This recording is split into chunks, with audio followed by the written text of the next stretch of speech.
समाजर अग्रणी स्वेच्छासेवी अनुष्ठान डेरी मेरी कहानी चैरिटेबल ट्रस्ट आनुकूल्य स्वाधीनता दिवस पालन कर 79तम स्वतंत्रता दिवस रे नुआपड़ा छकस्थित रज महोत्सव पड़िया यह कार्यक्रम अनेक गुड़े जनकल्याण कार्यक्रम आयोजित कर समाजर प्रशंसा साउंटी पारि स्वेच्छासेवी अनुष्ठान स्वाधीनता दिवस रे त्रिरंगा पताका उत्तोलन करने सहित जातीय संगीत कर समस्त को देशभक्तिर वार्ता बांटी। यह कार्यक्रम में अनुष्ठान सभानेत्री ज्योत्ना मंगराज, संजय खुंटिया, विक्रम पशायत, मोतीराणी मल्लिक, सुलोचना सेवा संघर सभापति सुशांत कुमार पात्र समेत बहु बुद्धिजीवी उपस्थित रही। नमस्कार, सुशांत कुमार पात्र। स्वाधीनता 79तम स्वाधीनता दिवस समस्त को मोर हार्दिक अभिनंदन। स्वाधीनता को आज 79 वर्ष पूरी गला। आमे स्वाधीन भारत भितर आमे परा एबे 15 वर्ष हम आम अनुमान करछु और 15 वर्ष हम आम स्वाधीनता भितर को प्रवेश करूछु बोले अनुमान करा जाउची। आमे विगत 60 वर्ष तले स्वाधीनतार 60 वर्ष पर्यंत आमे भी पराधीन थिलु।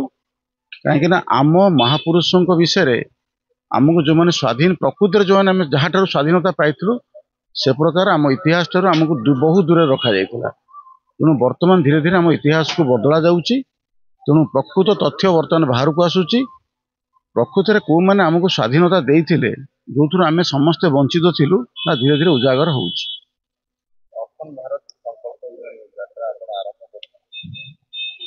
अखंड भारत जो संकल्प यात्रा आम आरंभ करथिलु सेथिरे आमे वार्ता देबा चाहूलु।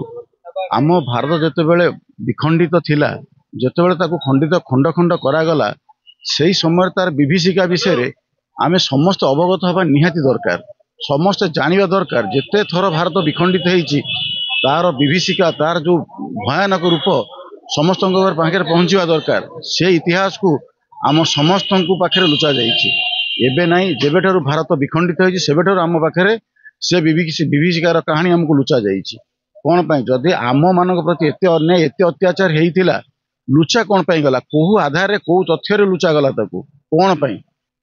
मोर गोटे प्रश्न ए सब जिनस को आपण समस्त आगो आसिकी उजागर हुंतु, समस्त आकु दृढ़ भाव में खंडन करंतु। मु समस्त गोटे वार्ता देवी जहाँ हो जाइए आगामी भारत वर्ष को आमे केमिति सुंदर सरस करिबा से दिगरे आमे समस्त एकत्रित हवा दरकार। एक धारा रे एक गंठरे केमती बांधी हवा आमे समस्त को से दिगरे प्रयास करी समस्त को एकाठी नेकी चलिबा।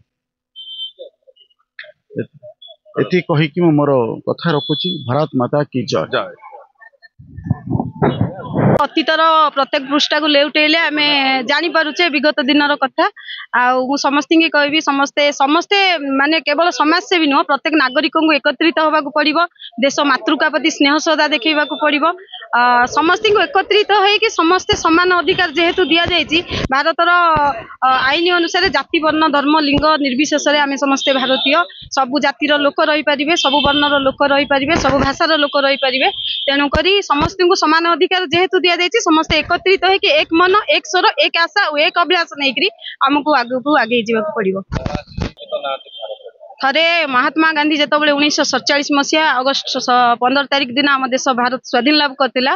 से दिन महात्मा गांधी को पचारथिले महात्मा आपण तो एते बड़ सुंदर भारत वर्ष को स्वाधीन कले आपण कहतु आज आपण केते खुशी। गांधी सेति बेले गोटे उत्तर देइथिले आज मी मो भारत स्वाधीन नहीं। जो दिन गोटे नारी निर्जन राति रे गोटे एकग्र निर्दिष्ट पथरे पहुंचीबो से दिन मो भारत वर्ष स्वाधीन। किंतु आज पर्यंत आज 1947 टू अनांतु आज की 2025 आज भी नारी सुरक्षित नहीं।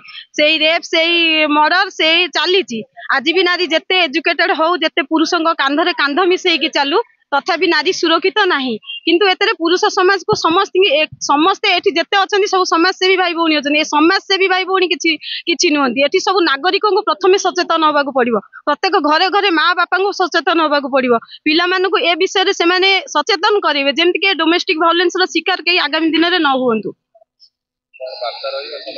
ବାର୍ତ୍ତା ଏତିକି ରହିବ, ସମସ୍ତେ ଏକ ହୁଅନ୍ତୁ, ଏକାଠି ହୁଅନ୍ତୁ, ସ୍ୱଚ୍ଛ ଭାରତ ରହୁ, ଆଉ ସମସ୍ତେ ଏକାଗ୍ର ଚିତ୍ତରେ। ଆଜି ଖାଲି ଅଗଷ୍ଟ 15 ଏଇଠି ପାଳନ କଲେ ହବନି, ପ୍ରତ୍ୟେକ ଘରେ ପ୍ରତ୍ୟେକ ଦିନ ଆମକୁ ଅଗଷ୍ଟ 15 ପାଳନ କରିବାକୁ ପଡିବ।